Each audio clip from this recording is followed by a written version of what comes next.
ఏదో త్రుడు సమ్రాట్ ముచికుందిని గురించి తెలుసా? ఆయనే కదా జీవితాంతం యుద్ధం చేసి సమస్త భూమండలాన్ని జయించారు. ఆ తరువాత రాజ్యాన్ని త్యజించి విశ్రాంతి తీసుకోవాలనుకున్నారు. అవును అర్జున, లౌకిక జీవితం శ్రమ అని తెలుసుకునేవాడి శక్తే అద్భుతం. తపస్సు మాత్రమే విశ్రాంతి.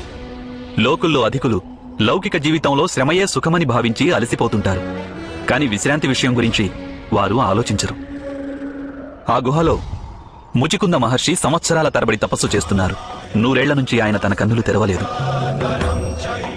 ఆ తపస్సు ఫలితంగా ఎంత శక్తి చేకూరిందంటే మొదటిసారి వారు తమ కళ్ళు తెరిచినప్పుడు వారి దృష్టి ఎవరి మీద పడుతుందో వారు భస్మమైపోతారు. కాల్యవానుని మరణం ఆ విధంగానే రాసుంది. నేను కేవలం ఈశ్వర నిర్ణయాన్ని ఆచరణాత్మకం చేశాను, అంతే.